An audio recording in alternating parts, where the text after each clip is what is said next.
I think, if anything, we're grateful to be able to have Grownish as a vehicle to express even some of the ways that young people are leading the charge. They're investing in private prisons, CalU. Everyone should be talking about this, and they're not.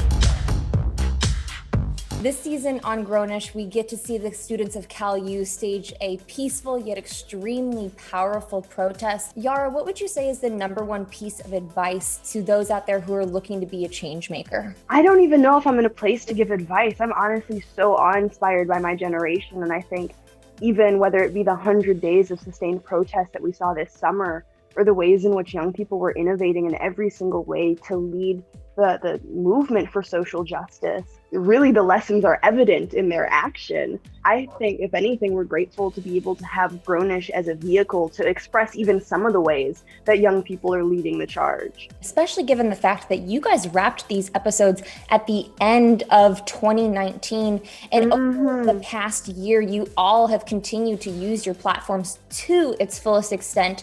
But Yara, what has happened over the last year that has given you hope for the future? It's important to remain hopeful because hope is a belief in the future to begin with. But honestly, it has been looking at my peers and their dedication to change, especially the ways in which they've continued to innovate. I think history isn't necessarily circular. And so many times we go through issues that generations before us have, but to see the intergenerational support coupled with the fact that people are realizing that social justice and being a change agent can really take any shape or form. And I think we're really optimizing the change we make because everyone is going back to their respective sectors, their skills, their passions, their communities, and bringing messages of justice and equity with them. And I think we're only more powerful that way. Talking to the lovely Chloe and Halle, I want to wish you ladies a big congratulations just to start off on your 3 Grammy nominations. Thank you.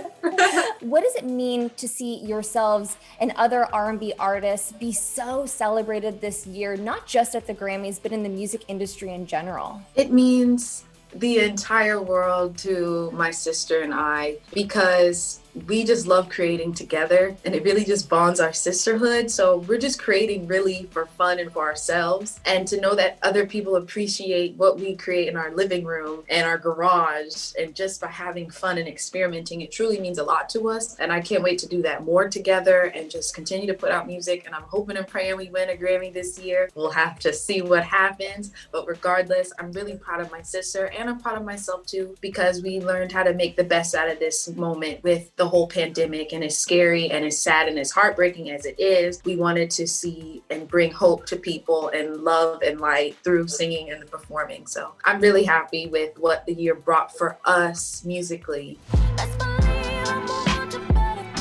Especially as creatives during this time of just craziness of 2020, the pandemic, of everything going on. As a creative, it's just such a beautiful way to get out your emotions and an outlet to be able to have music or have writing. So for all of these amazing artists who have just been releasing projects, I applaud them and I'm grateful for them because it helps get me through these times. And I'm so grateful for my pen and music and everything, because I truly feel like it's just how I can deal with life in general. Mm-hmm. So to all of the creatives out there, I truly feel that we're doing something, making something out of this time.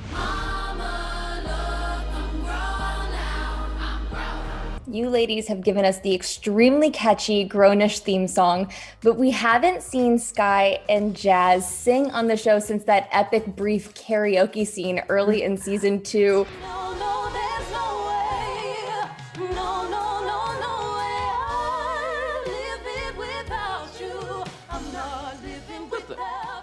They can do this? Would you ladies be open to sharing your singing gift on the show again?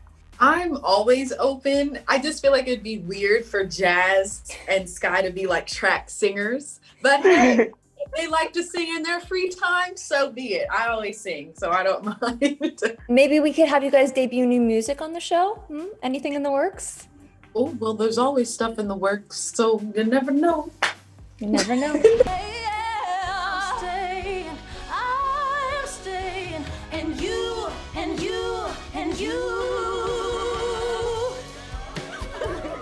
Francia, I'm so excited about Anna's journey. She has a lot going on in these next episodes. She's always been the most conservative one in the group, both in her politics and her views. And in these new episodes, we see her develop like a deeper relationship with God.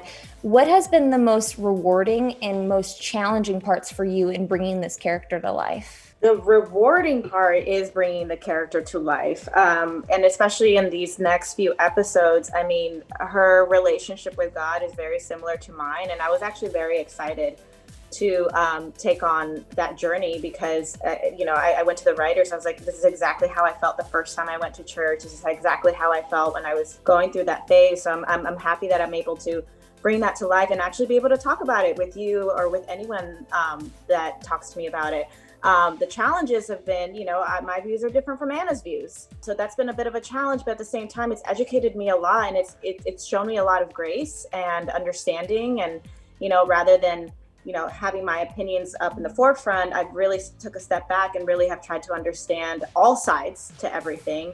And I think it's definitely helped me be a little more understandable in this last year, but it's also, for me personally, it helped me speak up a little more. So I think there's been a couple, not a lot, but a couple times where like I looked at the writers, I was like, I literally cannot say this, but so that's been the challenge. You remember that.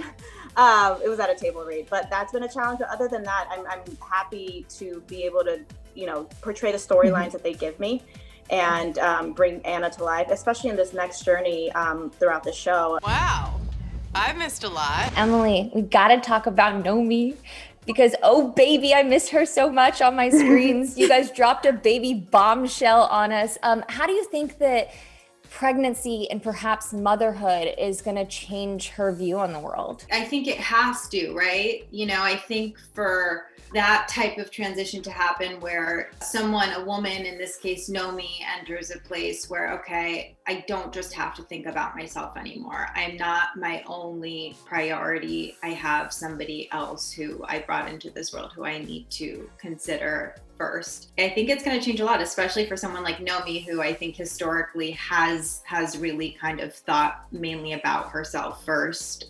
It will be interesting to see how those two things come together. Oh, single mom life has been a lot.